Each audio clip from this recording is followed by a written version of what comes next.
Thank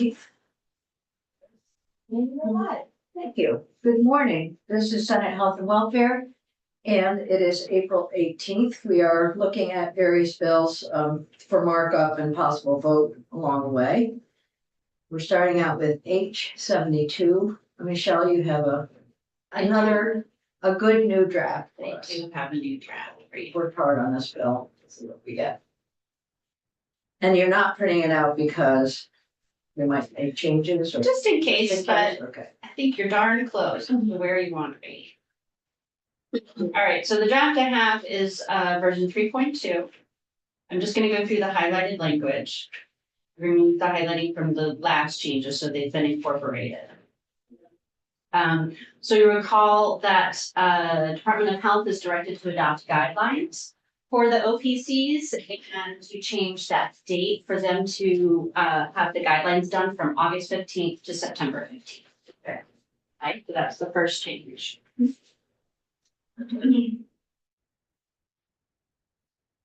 The next change is the top of page 3, and this was not changing the substance, but just rewording a little bit about overdose prevention center staff may include peers, case managers, medical professionals, and mental health counselors.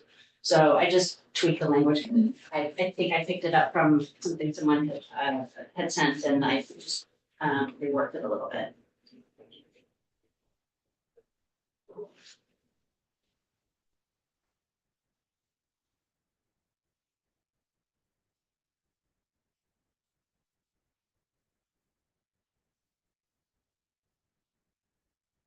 Senator Carter, you missed the happiness card and it was stare at your favorite color.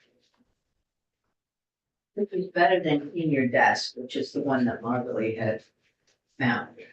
So We all stared at my phone. Senator Coach. It's very happy color. Yeah. So the next changes are with regard to, you had asked that we clarify that an OPC wouldn't have to go through the certificate of need process. Yeah. And Jen didn't really think that it kind of fit within there anyway in the definitions, but I think it's important to just be clear here with the language. So in section 1, in the OPC section, I've added subsection C that you see there on line 5. So that an overdose prevention center should not be construed as a healthcare facility for purposes of that particular chapter that requires the facilities to go through that process. And then I also just added a cross-reference there. So there's a new section 1A that's amending that chapter for CON, that there's one section of law that talks about the exclusions for that chapter. And so I put it in both places, just to be clear. And I did run the language by Jen, so fits. it fits. And then I believe the last change is to the syringe service programs appropriation from the settlement fund. And that's in section 7 on page 9. So remember before, what you had me do is copy the language from the budget. It had some general fund monies and it had some opioid settlement monies, and then y'all have worked with Nolan and you've come down to, there's not going to be any money coming from the general fund. It's just going to be from the opioid settlement fund, and it's $1,450,000. Wait, no, there should be the 400 from the general fund in there. That's what we're trying to track down on. That should stay in there. That's their base fund. That needs to stay. Well, it'll go in the budget. This is our, yeah, that makes it dicey, but if we leave the general fund in there, it's consistent with what's in the budget.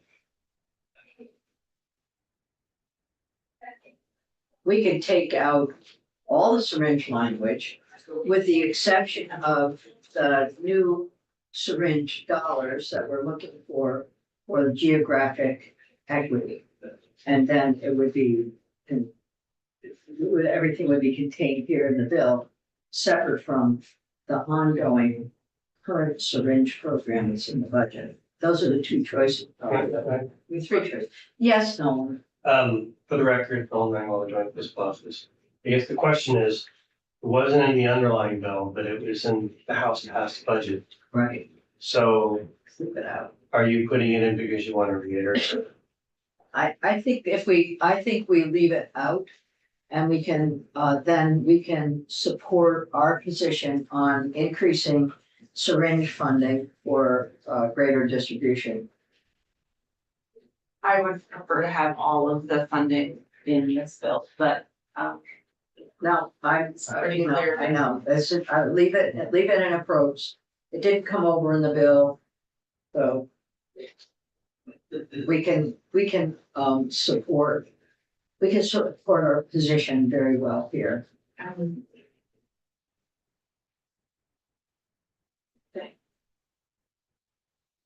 Got it in there. It's good. But we'll go back to it. And that's the final change. Oh, that's it. That's it. That's all So very effective few, on yeah, that. so the changes in this version are, section 7 on the money for the service, the syringe service programs.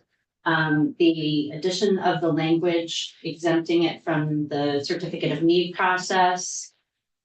Just the technical tweak to the language on the staffing, at the overdose prevention centers.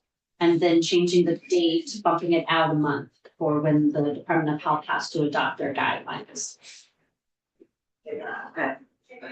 Can you please explain to those of us who have not been doing this work for a long, long time? Can you please explain to us the implications of not having the money in the bill?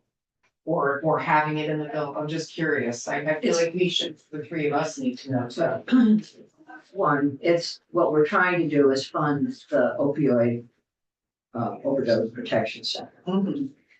And we're also trying to expand the syringe program. Right.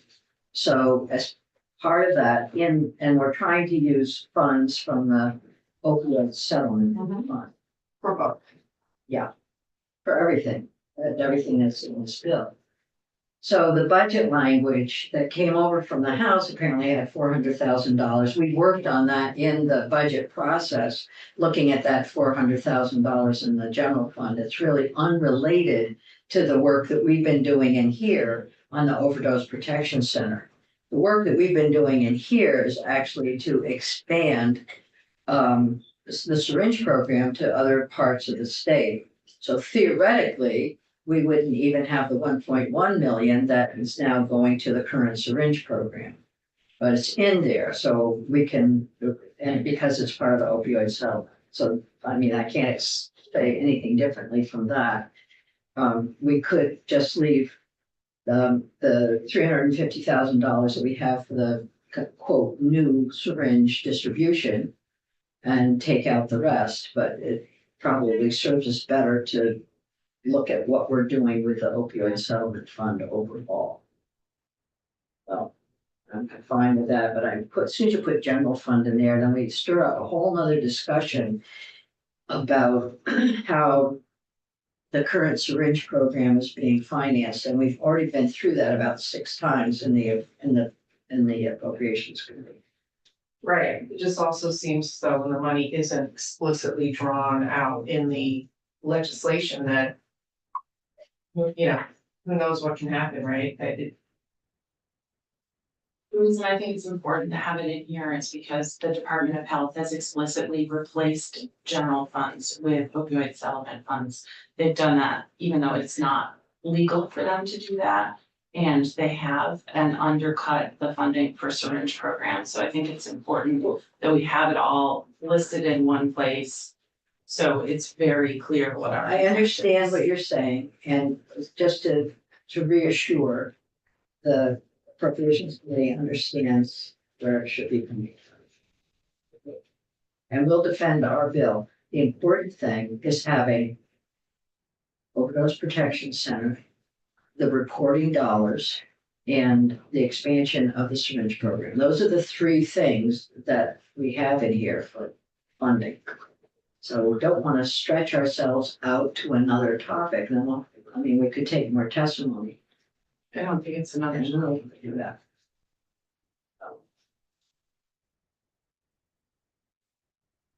So can we settle on what Michelle has put up there now?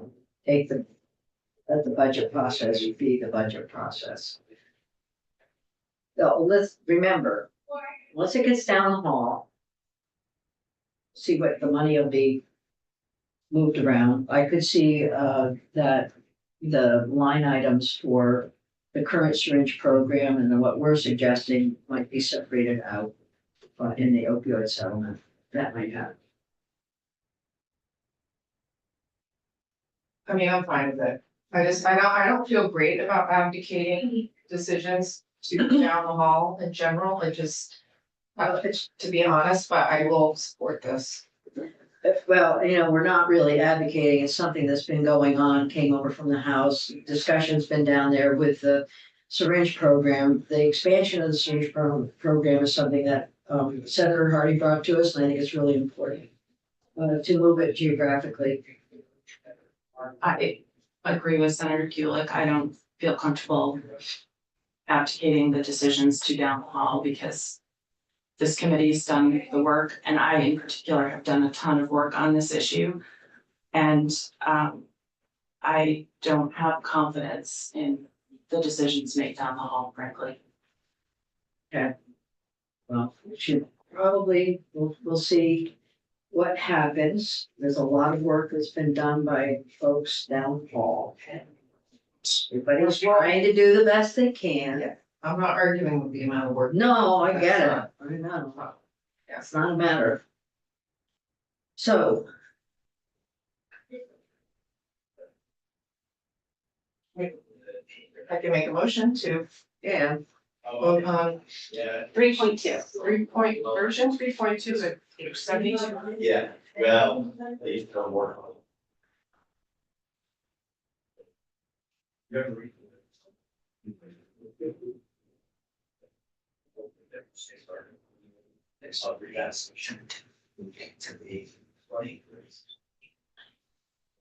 Page 82, you said?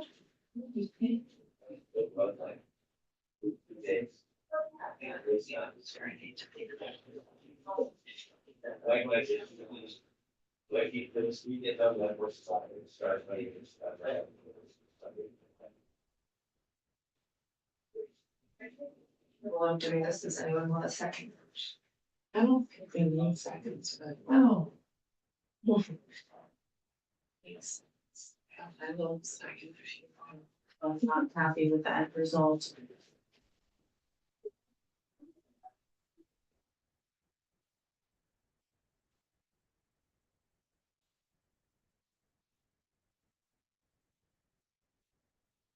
Well. I think this is an important moment and, thank you for all the work that you've done, Senator Hardy and Senator Williams. This is good. So let the voting begin if there's no discussion, which there doesn't seem to be. So Senator Gulick, yes. Senator Hardy. Senator Williams. No. Vice Chair Weeks. No. And Chair Lyons. Yeah, Okay, I'll report it. 3-2-0, Senator Lyons on the recording. So I'm sending a clean copy without the highlighting to you and Kiki right now.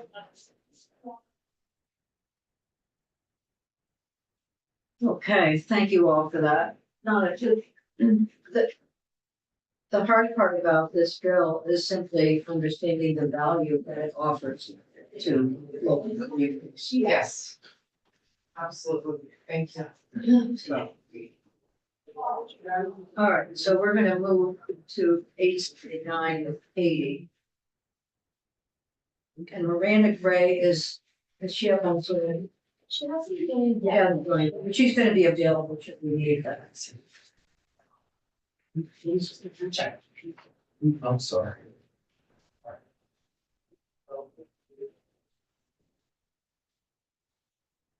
Wait for that now. I know, because it's hard to sit right, I'll just. Yeah. Good morning. Good morning. Katie McBeth, Office of Legislative Counsel, No, I'm not going to. and I think you'd like me to pull up the latest draft of 879. Please. Sure.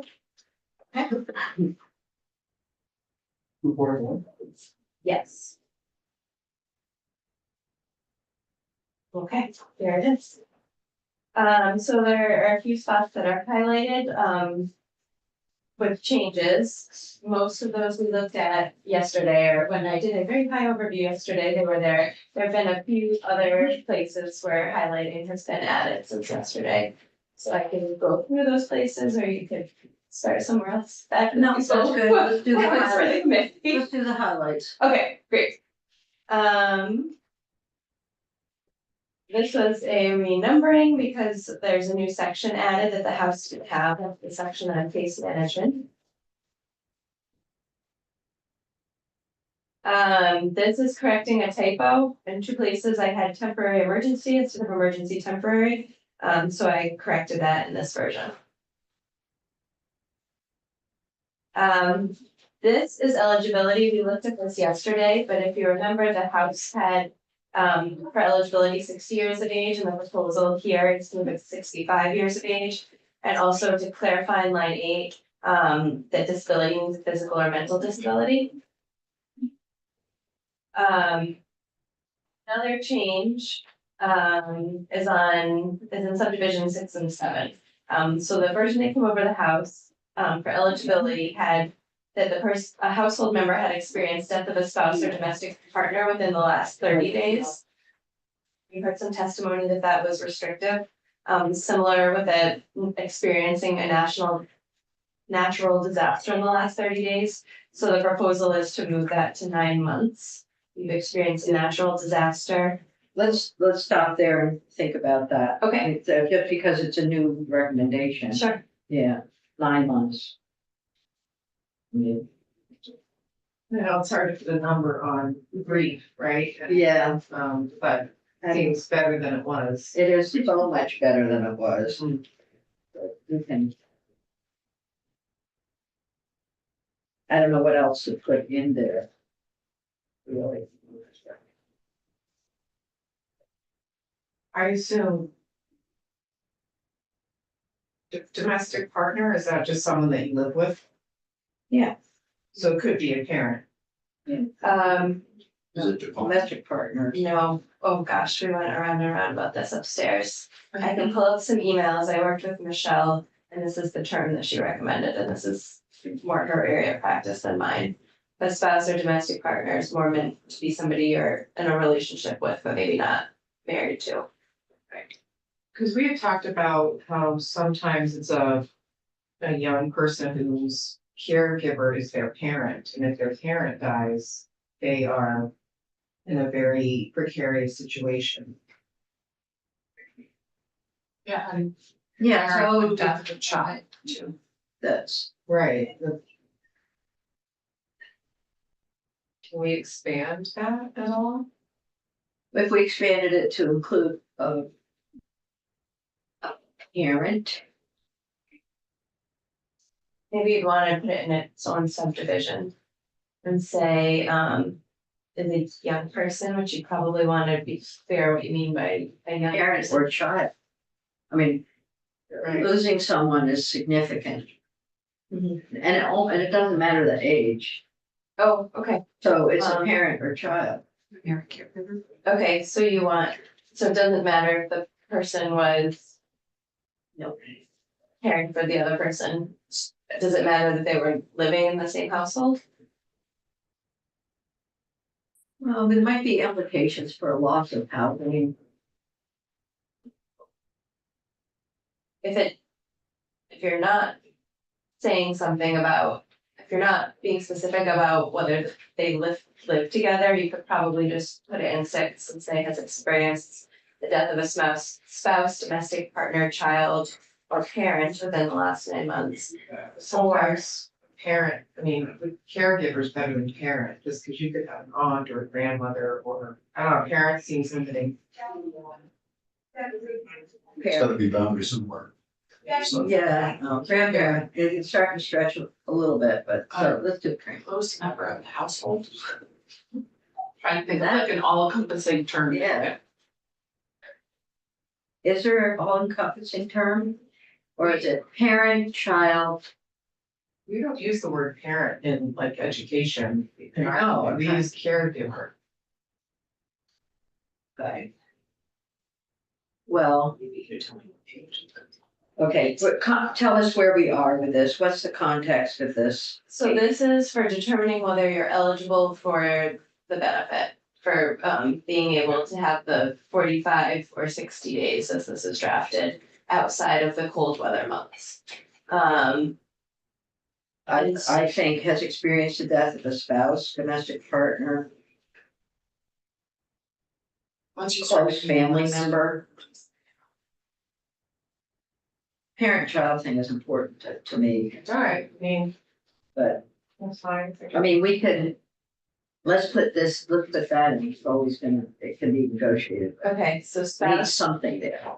domestic partner, or child, or parent, Yeah, okay.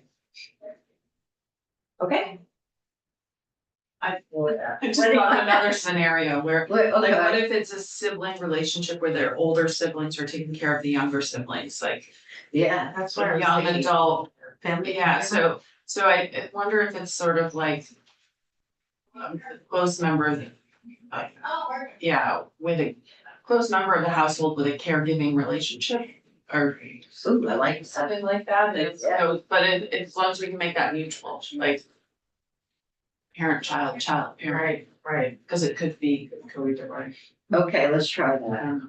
close member of household participating in a caregiving relationship. Yeah, I don't No, know. in a It close gets relationship. awkward either way. I don't know. With a close relationship. Time to keep this. Sorry, I didn't hear an alternative. So you don't want parent or child, you want a close member of the household who is part of a caregiving relationship? With, Parent, child, or close member of the household is in a caregiving relationship. Then we got it all covered. I mean, we may as well be a little more expansive because there are different relationships that people have in these situations. got it,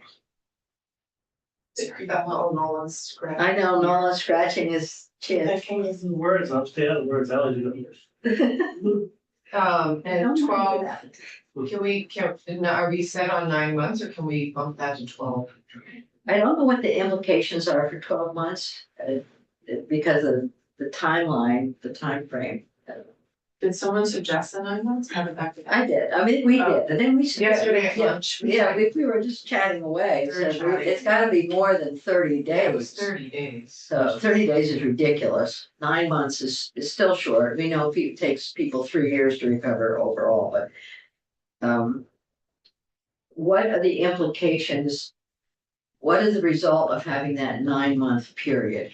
so you're expanding the eligibility window, the universe of individuals who are eligible. So instead of cutting somebody's eligibility off at 30 days, they potentially could stay eligible for up to 9 months. Mr. Longbot was raising his hand, I think. Were you? It could be some financial implication. Well, no, I'm just thinking, for the record, no, I want joint fiscal office. I think if you're just trying to, if you think from a caregiver in a household, it's one thing. The parent in general, what if your parent lives in Florida? And you don't really have a relationship with them, they die, does that mean you now can have housing even though there's no implication? So you're trying to think about a caregiver relationship or a financial relationship, so I think that's what you're trying to stick with, right? So that would be the modifier who has a close caregiving or financial relationship. Make it really complicated. Does that complicate the matter? I mean, It might, if what you're trying to do is say that these group of people were either living in the same household or the parent was paying for the household. You're trying to help someone who will become vulnerable in a situation of loss, right? When they lose this individual, it is going to make them vulnerable to housing. Yes, or lack thereof, yes. Okay, so the loss. The loss of somebody providing care, or financial support, Care and financials. on which the person's housing depends. About, dependent, guardian. Trying to throw out some words for, so you're dependent if you lose a child, or guardian if you're a child, lost a parent, or if you're a guardian of. Oh, guardian is a good word. Guardian ad litem. I don't know, I think you don't want that, you want someone who's living with a person, helping the person, I like the caregiving concept. As part of the family group, whether it's related or unrelated, domestic partners there. What if, What do we have so far, Katie? right now, we've talked about a child or parent or close member of the household in a caregiving and financial relationship. What if I use this as a fallback and see if I can come up with something a little bit? I hear what you're Yeah, maybe looking for and see if I can pull something together. okay, And if not, I'll fall back on this. okay. I just want to mention that I think Deputy Commissioner was, So we got, one to provide. okay, no, we're only talking around the table, you'll be called on if you're gonna talk. So, I've got two questions, I got two hands up. I'm gonna go Senator Weeks, and then I also have Miranda Gray of DCF. You wanna yield to her, go for it? Okay, so Miranda, welcome. How are you? I'm well, thank you. For the record, Miranda Gray, Deputy Commissioner of the Economic Services Division. I thought I could offer in the conversation that we have never had a time limit for these two categories. So the 30 days or the 9 months that are there, the administration didn't have a time limit before, understanding that everyone's circumstances are a bit different, and that they might have funding and then we don't. And then we would also suggest that if you could put in there that people lost housing due to the death, then that might cover those categories, right, of the various relationships, because that is the crux of there was a death and they've lost their housing. And that's really what is the impetus for us to be able to house them. So thank you for allowing me to share. So if we take out the time. Okay, then, and I know you've been working with the housing folks on this, and Brenda is here, and I know you've been working with her on this, so what is the language that we currently have, or some iteration of it, does that fit with your thinking? Me? Like, yeah, Oh, Brenda. Siegel and Homelessness Vermont for the record. I think that saying lost your housing due to this can get really complicated, at least in our clients. Because financial implications of loss and, also the death of a minor child, there could be a lot of room for interpretation, or death of any child. My nephew I raised died when he was 25, and that changed my whole career because teaching children became very hard for me. And so I think that sometimes those things are extremely complicated. So if you're saying death of a child, that's one thing. If you're saying death of a parent or caregiver who has that had implications on your housing or financial situation, that makes sense to me. Because that instead of saying just you lost your housing due to it, I think that leaves that up to some interpretation that could cause harm in those situations, and is it when people are grieving. okay, so what Katie read actually fits with what we're hearing you say. Okay. And I agree 100% on the time limit. I think that this is a place where we absolutely agree. Oh, I like that we can get Yeah. it. How do you tell someone how long to grieve? Yes. Alright, Senator, Miranda, I'll go back to you very briefly, that this sounds like a place we could get to, I think so. but thank you. Katie's gonna wordsmith it a little bit for us. Senator Weeks. Thank you, ma'am. So I think it's difficult to establish boundaries around these types of scenarios and in relation to the fact that they're essentially state entitlements. I'm just curious if there's any kind of, anybody's produced a product that says these are the current boundaries, obviously proposed boundaries, and then other legislation that might have boundaries or were developed with similar types of constraints such as paid family leave? Like how did they address not just for those who are experiencing homelessness, but the same issue of grieving, death of loved ones, et cetera? How did they approach those boundaries? That to me would be very helpful, because right now we're just throwing timelines on the table. I'm not quite sure, you know, what the precedents are. Yeah, so right now, what we're trying to do is to replace statute that doesn't say any of this. I mean, this is like it's a new program. The question around, I can't answer the question about paid family leave. I know that it's been worked on in the House, it's been worked on by folks in the Senate, but there are different guardrails for that.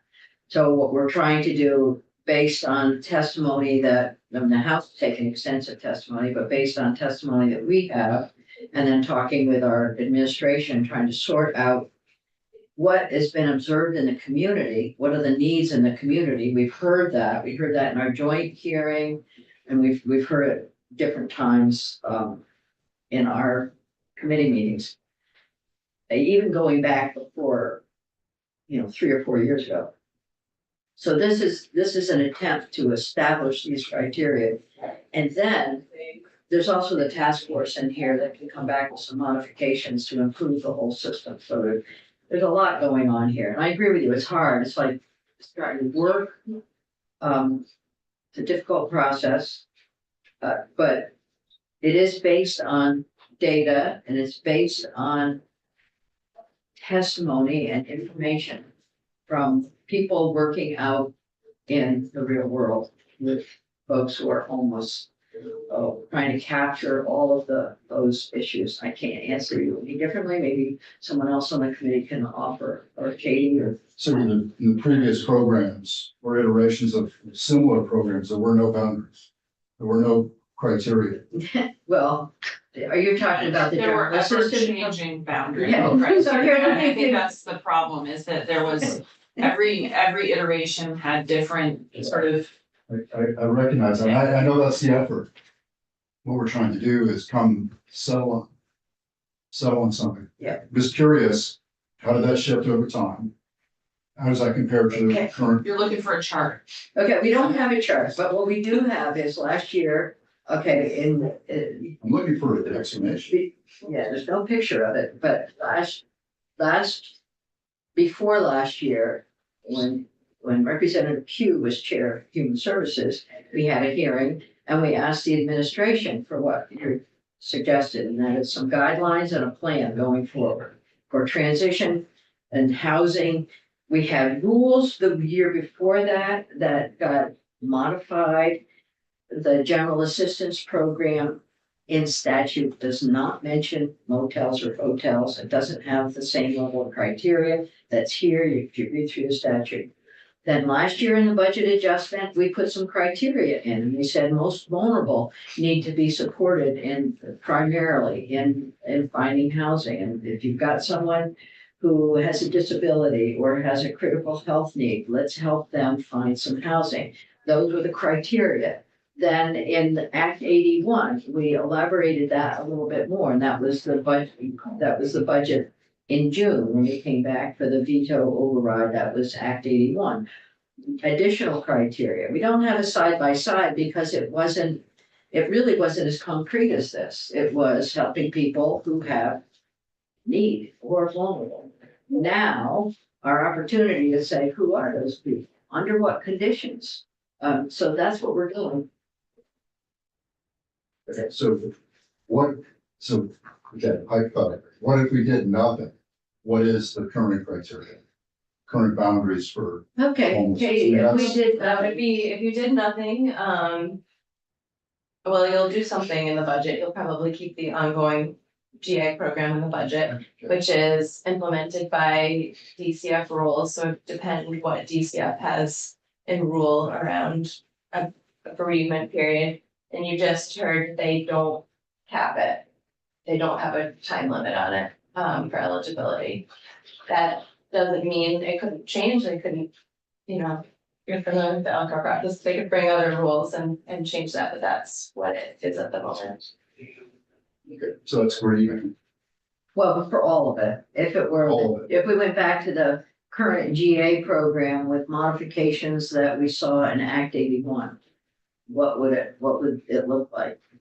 First of all- 81 was creating like a sort of separate program within a program, totally. a separate benefit within a program, so that was kind of a one-off a little bit. A one-time funded, whatever the funds were Yeah. available. for that. I did ask, I just sent an email to Damian Leonard, on our staff, who staffed the paid family leave bill, to see if he had any thoughts about how that was handled in previous proposals, so if I hear anything, I'll send it to you. I appreciate your desire for a chart. That would be awesome. I don't think one has been created at this point, and I don't know that we have time to create one, given where we're at in the session.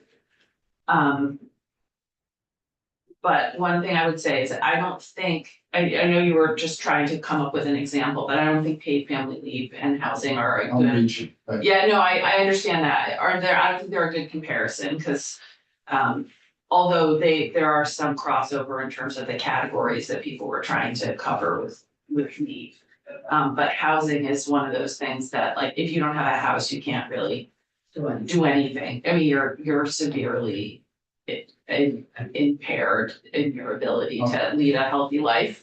So I would, but I hear you about, is there another model that we could look at to see if we're sort of matching well?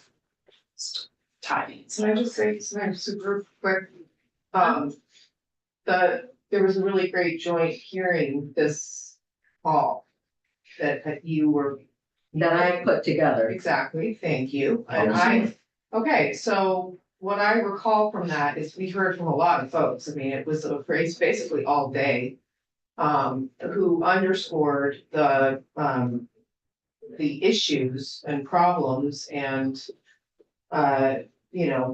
anyway, the problems with the program. And one of the questions at the end of the hearing was asking, with all due respect to folks who are doing a lot of work, to the administration, what is your plan? And it seemed like it was quite clear that there wasn't one. So we are kind of trying to build this program right from the ground up with not a lot of structure in place. So, I mean, your questions are hard to answer because there's no precedent or not much precedent. Go ahead. So I would submit that there is precedent because we have the current program. It's not a But program. again, Proposed program. But again, it's pointed out how. With there, I'm not saying it's a perfect program. I'm Mm, not even going. I wanna know which program you're talking about. Because we've got different things going on. The state supporting homeless citizens, Right, that program. that's That's general yours. assistance program Right, so without So to- any housing in it. Except for what we put in Act well, 81. that's the detail that needs to pop out. I don't understand why it's hard to understand what the boundaries are of the GA program versus this proposal. I'm just looking, So, I'm okay. trying to understand the I problem. get it. You have that's a good question. That is exactly the right question. So what I would like to do is to turn it over to Katie and to talk, what currently is in statute on GA, and I tried to send some comments to you over the weekend about that. I have- So Katie, just talk, what is in place? Okay. If this isn't in place, what's in place? Can I ask a question? Are you asking, how does this proposed eligibility differ from what is existing right now? Is that Yeah, the that's- yeah. question? Yeah. Okay, so the General Assembly has not, in the Green Books codified an ongoing, eligibility plan. The way eligibility has been dealt with is that it has, sort of delegated authority through rulemaking to DCF to come up with rules for eligibility. With that said, every year, the emergency housing is sort of renegotiated in the budget. And at that time, there's always a conversation about whether and how eligibility should be tweaked, and at that time, if that passes, then DCF takes that and updates their rules to reflect that what the General Assembly has most recently said about eligibility. So we could pull up the rules to look at what DCF currently has in place. Also, DCF's rules are in flux. I don't know which portions, but I know they have a new permanent rule coming through, and they have a few emergency rules in effect on GA, so I don't know how that will impact eligibility at the moment. That would be maybe a question for Miranda. Miranda, do you want to comment on where the rulemaking process is right now for all this stuff? Yeah, I believe we go to CAR next Thursday. ICAR? LCAR. Did you say ICAR or LCAR? LCAR, But those are for emergency rules. Those are the emergency rules. sorry, I'm double checking. No, yes or no? I haven't seen them yet. I believe there's a There's set a of rules for next Thursday. right there. There is, sorry, and I do have LCAR, but I will double check because we have a couple that might be, maybe I'm mistaken. in No, that. that's okay. We'll look at it. So, okay. So, and one of the underlying issues here is that as we've gone through the pandemic, we've had federal dollars that have allowed for the motels to be paid for. And now the motel money is leaving. The state needs to take over some responsibility for those folks who are in greatest need of housing. So the criteria that we're putting here reflects those people out in the community now who have the greatest need for housing. So what we're trying to do is to help people find shelter homes without investing significantly in a motel program. And that's all part of the housing piece and other bills, purchasing motels, building more affordable housing for folks. So it does get complicated, but our goal in here is to look at who are the people. What do they need exactly? And we've heard from a coalition of people and from the administration about what those needs are. And so this list of eligibility criteria reflects a lot of work on the part of a lot of people. I mean, I can't answer your question any more than that. I guess I could, not my job right now. I want us to be able to scoop and look at the bill and think about the testimony that we've heard last fall. We heard it last year. Was it last fall or fall before? It was last fall. Last fall, yeah. See. And to be honest with you, it was 2 falls before. It was a fall before that. So we've had these meetings going on, and we had a joint meeting with Economic Development, Judiciary, and us early in the session. We heard from folks on a lot of different issues that related to this. Right. So where are we right now? I mean, does that begin to answer some of your questions, Senator? I mean, I know. Yes and no, so that, going back over your note from the beginning. Yeah, I correct me if I'm wrong, but this program, this isn't really about temporary housing. This is about permanent housing for a small group of. no, it's about temporary shelter. It's called emergency temporary shelter. That's what we're looking at. And we're looking at eligibility for emergency temporary shelter. And we're trying to get ourselves out of the hotel program and out of comprehensive public housing. But we do want to ensure that people who need it have some temporary housing going forward. Might have some additional items. Yeah. Yes.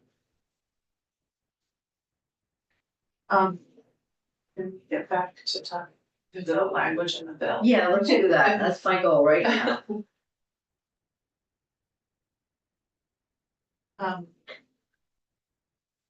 So Katie, we're on, Working. let's move past the disaster and we've gotten rid of the timeline. So let's keep going through the bill. Well, can I ask a question? I just asked this of Katie, about the definition of disability. Cause I thought what we heard yesterday was pretty compelling that we should change it to the ADA definition. I think that has implications. Katie, you want to talk about that a little bit? I know right now it's SSI or SSDI and that the conversation, human services with it, was that this language is more inclusive and pulls in more people. I know they considered ADA definition of human services and they decided it was broader. But if you would, I would have to refer you to them if you would want to understand their specific decision on that. I just, if the disability groups are saying we prefer the ADA definition, I guess I would defer to them more than as to what they think is the appropriate definition for disability. What are the implications of expanding it? I guess that's the question. Who becomes included? So that. Well, it sounds like from what Katie's saying, the department thinks this one is more expansive and Then SSI and SSDI. Yes, it is. the one that's in the bill, now I'm confused, I think. The one that's in the bill is more expansive than what is current practice, which is receipt of SSI or SSDI. Oh, okay, right. And that ADA would be more expansive than what's in the bill. So this is Oh, like I the see. middle So there's position. like this is the middle ground, Yeah, okay. so. Well, I think that there's some vagueness to the receipt of a disability check in particular, I thought was problematic. I don't, what does that mean? What disability check? Well, we'll leave it up to rulemaking. More than likely. Miranda, do you want to comment on this? And then I'll let the folks in the room comment as well. I think we always appreciate when it is clear, so that it's clear to everyone what exactly, so I agree with Senator Hardy, like having specifics would be helpful. So having the ADA definition included? Oh, I'm sorry, yours, I think that I would, I'm not sure that we are in support of the ADA definition here for the administration, nor the HUD definition. And why, Commissioner, what's wrong with the ADA definition? It seems like that's the sort of standard disability definition that's used in most laws. So I'm unclear why you wouldn't want that definition. I think it's the actually implementing it and making sure that it is clear. And what do we have? Because we're talking about, 100 plus employees that need to be able to have something concrete that is helping them determine this. And that is why, although I understand why the being receipt of SSI or SSDI, people don't feel that it is expensive enough, but it is very clear cut. And so looking for what would we have to be able to say that someone meets this definition. So it's left up to interpretation. It's about documentation, like to be able to have somebody hand you a piece of paper that says, look, this proves that I'm disabled. Is that? To have something, right? Not that we are deciding whether or not someone has a disability that impacts their need for housing. That is rather. So that would mean anyone who would be seeking a temporary shelter would have to have been validated, would have to go through the whole assessment, disability assessment and process. That's what the current rules support. And then through the Budget Adjustment Act, that is where the disability variance form was implemented. That's the only exception currently. And how long does that process take for an individual? I don't have that answer, but I'd be happy to get it for you. It takes a long time from my understanding. So, okay, that's helpful. And so I know that Senator Weech has a question and but I wanted Brenda to comment as long as we're going outside of the table.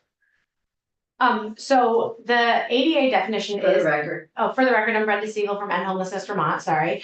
And the ADA definition is the accepted definition of disability, and I really strongly believe should be what we're using. I think everybody's okay. What I sent my recommendations yesterday was just the top bullet. The other two are a little more expansive, so we're comfortable with the top bullet of the ADA definition. It's in my recommendations. One thing that I want to note is, for example, we have someone whose testimony I will submit, who is on oxygen, recently on oxygen, is not on SSI or SSDI because he works. So you need to require SSI or SSDI means you're encouraging people who might want to work but don't have housing, but have a disability that they will not survive outside, to stop working and get SSI and SSDI, which they qualify for instead. And in the interim, they have to hope they survive outside. So that's one really important thing. The other piece of this, though, that's incredibly important is that the current language doesn't make sense for this population. It says whether or not you're willing to live, you're able to live independently. And we're not asking, and that's very specific to HUD for having a voucher, because when I have a voucher, if I need someone to live with me, they can't be added to my voucher unless so it's a caregiver situation, not a disability situation. And so BCIL, Disability Rights Vermont, myself, Vermont Legal Aid is all saying that that ADA definition is critical because that's the accepted definition of disability. And not only that, like you said, it's near impossible. It takes a very long time, sometimes several appeals to get on SSI or SSDI. And the ability to live independently is not the signifier of whether or not you have a disability in which you will not survive outside. That's not what we're talking about. So you're talking about the top, the first recommendation that was in the ADA. Right, the first bullet. The other two bullets are much more expansive, and we are okay. Every one of us is okay leaving it out. Can we look at that, Katie? Yeah, I'm just looking at. Okay, and then Senator Weeks is next, and then Senator. It just doesn't show the whole thing. So the whole thing is a person who has a physical or mental impairment that substantially limits one or more major life activities, a person who has a history or record of such an impairment, or a person who is perceived by others to have such an impairment. So you want to see Brenda's testimony, which was the first of the pieces I just read. So how's the committee feel about that? Okay. So, Can I make a comment? yeah, go ahead. So in veteran circles, we deal with disabilities to a great degree. It's constant conversation. So it's not a short process. It's months to determine disabilities. It is. Yeah, so we recognize that to your point earlier. But in determining disabilities, it's not a binary decision, it's a spectrum from 0% disability to 100% disability. So I'm curious, where are we talking in that spectrum for this particular bill? Not just disability, but where in the range? What are you asking me? No, he's just making a comment, which is an important comment. So it's a range, and let me tell you, when you may be talking with someone who appears to be quite normal. And so you might say, oh, you're not eligible. And not eligible for SSI or SSDI. And yet has an illness that precludes them from working sufficiently to make enough money to buy a house or rent an apartment and need some temporary shelter.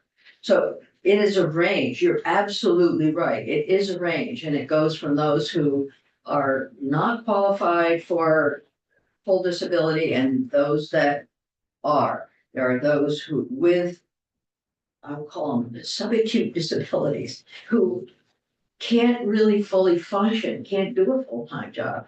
So that's what we're looking at here. Right, but My 2 cents. we're only offering, the line item was disability. So what I'm asking is, how do we define where in the range of disability that disability qualifies? So in this that, list of criteria? okay, it might be left up to some rulemaking, but where, can you read that first? Which one? Okay, so the bullet right here is the first part of the ADA definition. Has physical or mental impairment that substantially limits one or more major life activities. There it is. So if you kept it. Because the 30% disability is still substantial, limits. Okay, But that's measured through the disability measurement process, through the application process. This is different. This is temporary emergency housing. It's not meant to be a full application for disability benefits. It's meant to allow someone to live temporarily in a shelter, whatever that shelter is. But it isn't the same thing as saying, I'm a disabled person, therefore I have ongoing state support for X, Y, and Z. This is only for a short-term housing. And that's all we're trying to define. can I ask a But question? wait, we've got you and Nolan and Senator Williams and Senator Hardy. We're all Okay, I'm gonna get coffee while you guys. Senator, I want to get some tea also. Can I just ask a quick question? And it doesn't, you don't need to see the answer of my colleague, which is like, what is the genesis to all these questions? Are you concerned that thousands of people are gonna abuse this system? I'm concerned about, to answer my colleague's question, concerned about where are the boundaries? We're establishing boundaries, which will get enhanced in the rulemaking process. But we have to create the intent of the bill. Now we're drilling down, we're taking the line disability, all it says is disability. What's that really mean? What's the boundary? I mean, Boy, the boundary could be anyone who needs a place to live temporarily. okay, that's yesterday's conversation. I agree, but we've got a list of like 9 or 10 criteria or more. What's the criteria for? And if the criteria has any purpose. okay, Senator, right now you're going right to the heart of testimony that we've heard. We've heard that there are a number of people out there with different issues and needs. So the eligibility criteria are or.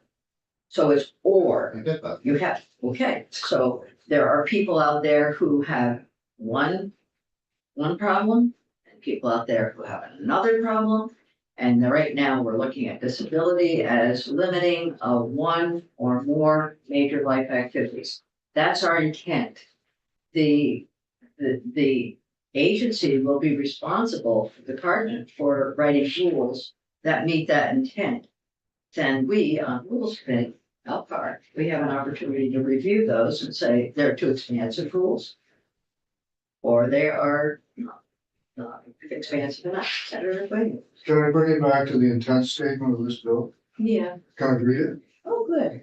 It says, it's the intent of the General Assembly that the emergency temporary shelter program established in 33 VSA step towards ensuring that unsheltered, homeless, or be eliminated in Vermont, and interim shelter opportunities be available, provide a stable pathway to permanent housing for all Vermont experience homelessness. Arbitrary time limits, like night by night shelter, relocation between interim housing sites, and other disruptions of housing stability be eliminated. Non-congregate housing be used to the greatest extent possible, and Vermont Emergency Housing Statute rules, policies, and practices incorporate housing first principles, trauma-informed practice, and emergent best practice, including. So the entire statement is that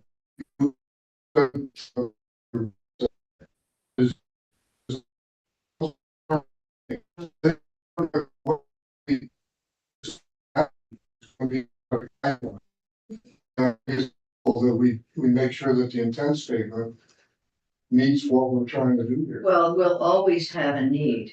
I mean, I can't Right. imagine when we won't. Never So been so what we're doing is we're saying, when people come forward with that need, do they fit into this program? So ideally, eventually that will go away. I Yeah. don't know. Well, the person, hopefully, the person who needs temporary shelter will ultimately find a place to live.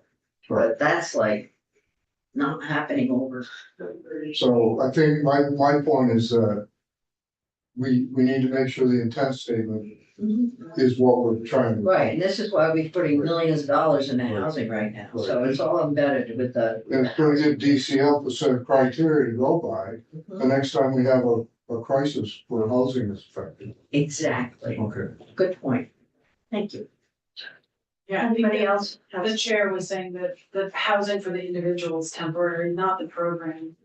Yeah. But ideally, we would have a transitional housing set up, so people that experience it can go into more permanent housing. Absolutely. And if they ever get a family, then they're gonna need to upgrade to a bigger place, so the system needs to be in place to take care of the people and as they grow, or Vermont's never gonna change. So, yeah, and what you're really on target, absolutely, we'll elaborate anymore, just totally on target. So can we put the first bullet of ADA in? So I have a question for you. Do you want just that language to replace to replace all of the Let's look at it, what what's documented by? This is the reason I asked, because if you just put that language in, my next question would be, who is making that decision or how are they making that decision? I have a proposal that everyone will hate. Well, do you wanna have it, why not have it? Probably. Well, what is your proposal? That if this language, if folks are feeling strongly about this language, you could embed it into the lead-in of the language about disability, but still have the phrase that can be documented by. Yes, So you're using, yes, so it would read, has a physical or mental impairment that substantially limits one or more major life activities that can be documented by. And then you still have the language as to the who and how. I don't know if that will fly, but it's no, maybe. That sounds like a good idea. You are brilliant. Nobody needs it. no, I think it works. It works and hopefully we'll. Yeah, we'll do it. Okay, so good catch, senators. On that, so now we can keep going. Okay. Nolan, did you want to pitch in on anything? I was just gonna make okay, you're gonna hate my comment. I'm just gonna make a broad piece that, this bill will have fiscal impact, Yes, it will. and eligibility is a big driver or a big component of what the bill will cost.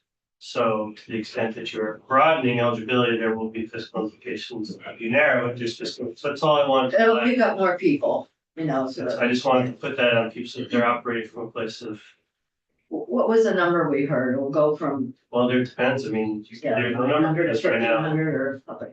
It depends, those are all the parameters Yeah. that the House put specifically in. And the other piece I'll just mention too, is that the House, they tried to link 879 with the budget, so that would be seamless. Right, I There's know, some, so I don't know what decisions are being made down the hall. I know, let's not bring that up right Okay, now. Senator. Just along what Nolan just said, the ideal, because we don't know the next time we're gonna have another situation in the homeless, if there was a fund someplace. That we didn't have to be, you know, every year we didn't have to rebudget on the business. Oh, you're speaking to the choir, Okay, or at least you're speaking to one person in the choir. so it didn't break the bank when it happens the next time. I know, and if we had a 2-year budget instead of a 1-year budget, we could just do a BAA once, done with it. Right. Anyway, okay. Senator Williams. And he is. He's Shall- definitely. Very quiet. Shall I? No, but it's, that's good financial management. Shall I move past eligibility or should we? No, we're not putting the fund in here, but. Okay, so shall I keep going? Call it the Williams Fund for Housing. Please. Okay, so maximum days of eligibility, there was a question in DCF's memo as to, so how many days of eligibility you get is based on data from the Census Bureau, which is released quarterly. So you're working with, right now, we're working with the last quarter's data. And so the question from DCF was, well, what happens if we're taking somebody's application in today? We're looking at last quarter's data to make the determination of whether they get 45 or 60 days. And it turns out when the next quarter's data is released, that actually they should have received a different amount. So in order to address that, I added an online 20. If the most recent statewide vacancy rate is, so being clear that we mean using the most recent quarter's data to make the determination now. Does that make sense? Senator Williams. So the city of Rutland has, they've got a ad hoc working group for housing. They actually started a housing fund. So it would be nice if we, if the communities anticipate this and they could actually have a fund of their own. And then the state could supplement it somehow. To get federal, if it's federal emergency, I then think that's a really good idea, and it's, we had chatted a little bit about having some municipal, when we were doing the nursing, the community nursing. And so it's a bigger, it would be a new bill. Right. So it's something to think about. Okay. How to structure that would be really good.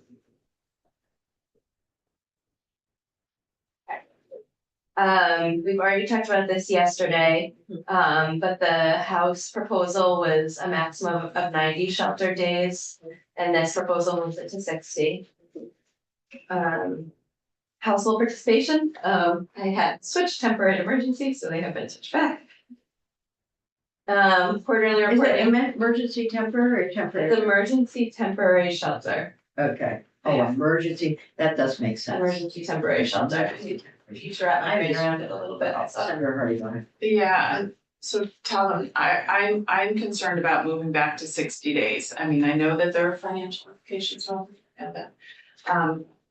But 2 months is really a short amount of time when Sorry. Terry, when somebody is trying to get their, life together and and find housing. So I feel like 60 days might just put us in this position where it's kind of a rotating, in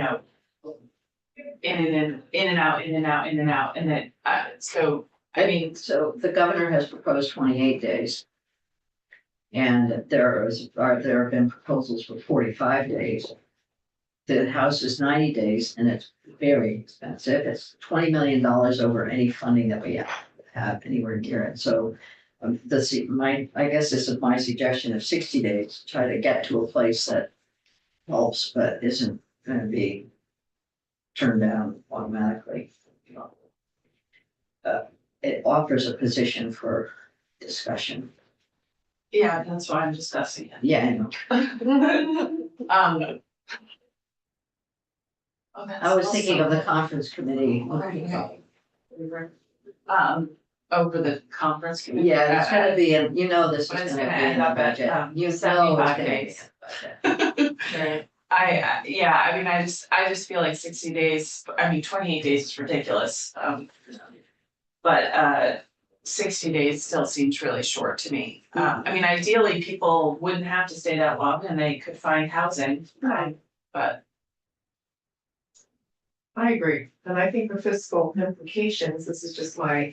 It's my job to say it, I don't have. No, is that over time, as we get further out of the pandemic and things stabilize, because it's gonna be a process. It's gonna be, 10 years probably, right? As we start solving the opioid crisis with all of our various, things that we're doing, well, okay. It's never gonna go away.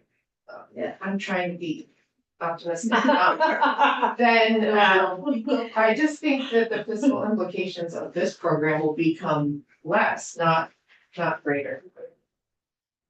Because Right, Because because we'll be all taking we're, care of yes, people we're doing on the, the continuum. we're building And Senator then Williams almost- transitional housing and putting a fund in place someday. Okay. Agreed. Right, yay! This is what the developed world does, right? We take care of people who need to be taken care of. Okay, keep going. Okay, 2207. Yesterday, one place to quarterly, another place at one place. The proposal is to move from monthly reporting to quarterly reporting. I've updated, there is a reference to adverse shelter, which as I described as being changed to the title winter shelter because it's not actually dependent on the weather condition, just the time frame. So winter shelter is updated there in a cross-reference. This is language we looked at yesterday. This is the addition of a new section on case management services being responsible for housing. Can we stop on that? I think it's absolutely that case managers should work on housing, but, and I also think that could be really challenging for the department, and so I'd like to hear a little bit more from them on this, cause I think that. But it's not just the department, it's also our DAs and SSAs, anyone who's out in the field working with folks. So Miranda, do you want to comment on this? Yes, happy to, thank you. This will be challenging, I think, because there aren't units for people to be actively moving people into, and I think that's what we're experiencing now is that we have people connected to case managers, but that list just keeps growing.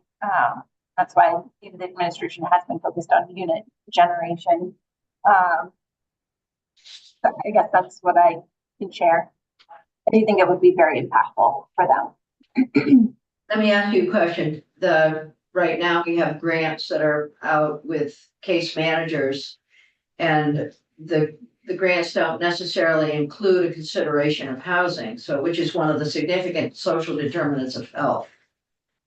So without this language, then there isn't an intention being given to that particular social determinant.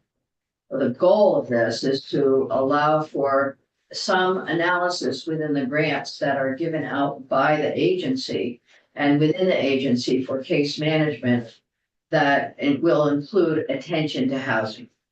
Well, that's how I see this one. And I think it's really important.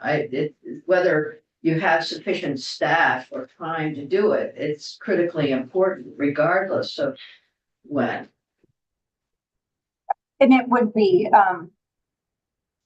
as you're describing it, to have across all of the departments that might have case management for people to also focus on housing. I think you're right, there's workload for them, and then there's also a workload for the various departments to be able to support those individuals. I know the Office of Economic Opportunity, who primarily has this focus now of the housing specific case management, they provide a lot of support to those entities. And so I think that would be a missing piece of this without having that support layer in there for this new requirement of these other case managers. Okay. What about, I can't believe I'm gonna say this, but, because I agree with this, and You're hearing. well, I do think that this is a big ask, and so it's an important and necessary ask, because it's not happening right now, and people need better case management in the field, just period.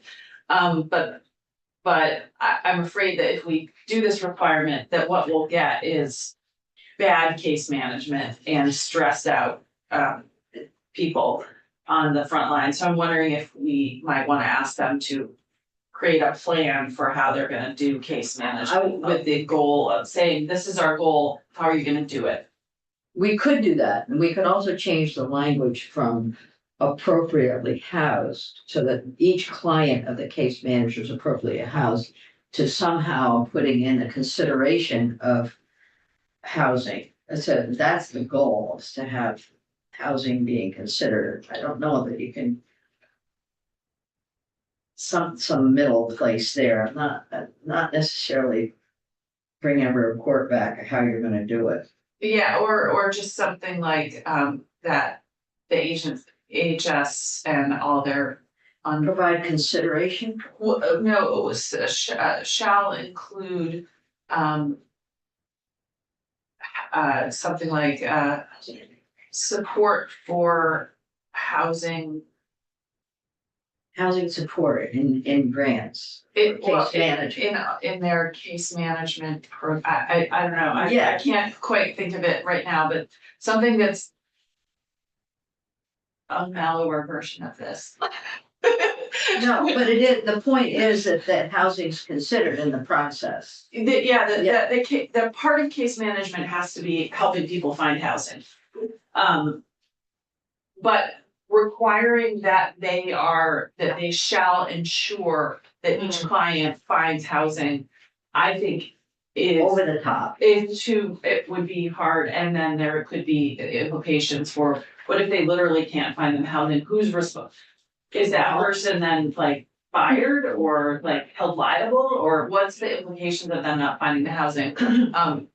So something about it, Language. yeah, so just. Katie, can you help? You're hearing and I'm agreeing with, there needs to be some level of consideration for housing in the grants process and the case management process, but this language is, Shall attempt to ensure. no. Something about including it in their Housing in case the management grants services. process. Hold on, And if- sorry. Okay, go ahead. Ruth, you go first and I'll go next. Go together. Something that assistance finding or appropriate housing Consideration of emergency shall be housing. included in case management services provided by the department and its contractors. Oh, Something well, like that's that. good. That was good. Miranda, did you hear that? Say it again. I wrote it down. So she can say Can you it. remember what you just said? No. Assistance finding appropriate housing shall be included in case management provided by. The department and its contractors, that you can make it Grant cleaner than that. recipients. Do you want AHS? Grant recipients. AHS. Yeah, because it could be mental health, it could be somebody else. And that assisting clients with finding appropriate housing shall be included. Very good. Is that Got it. work? That works. Miranda, did you hear that? Just you can shake your head yes, and this will be a new challenge. And my question for you is the date at which this goes into effect. I think some time would be helpful, because I know right now we have in process any grant agreements or contracts that are effective for the state fiscal year. Those are in process and saying, we have a little bit of time for those that would start on the federal fiscal year as opposed to the state. But saving us from having to do a bunch of amendments really quickly would be really helpful. I'm trying to, can I get back to you with like a specific date that would be helpful after I can consult with the grants and contracts unit? What's the date? This is embedded in the chapter that takes effect July 1, 2025. Oh, good. Okay, we got it. Where's that? July 1, 2025 is already in the bill for this. Good, thank you. We're gonna just spend a few more minutes on the bill and then we're gonna come back to it. Wait. Tomorrow, we're gonna mark up and we want to get to vote tomorrow or Tuesday. Second drawer Oh, on the yeah. bottom. Somewhere. Oh, second drawer from the bottom. I'm sorry, I didn't put them out. An additional change is there's the proposal of adding a new member to the task force, a representative appointed by the Vermont Care for Independent Living. Yes. Good. There's on Vermont page 14. Visa. Vermont Center. Vermont Center for. I thought she said care, sorry. I may have, but I No, it says correctly. Vermont Center. Vermont Center for Independent Living. And then another update, removing reference to adverse weather and updating with winter shelter. I believe that's it. Oh, no, I also updated the rules. So when good. we're talking about sunsetting certain rules, I followed the department's advice in their memo to sunset specific sections within the GA rules, not the whole GA rules, so that is what is highlighted here. Okay. And that is it. All right, so we have this on the agenda for tomorrow. We'll come back with hopefully what we consider to be a final draft. That'd be great. We've made a couple changes today. Looking at those. And we need to pass it out tomorrow, I know, and we probably should have passed it out. We should probably pass it out today because the money implications. Say lucky. Thank you. You're welcome. This is good. Committee, I know that we're a little bit behind, but we do have time and we're gonna have Jen come in on our next two bills. And so what I'm gonna suggest is we take a short break until 25 after a 7 to 8 minute break.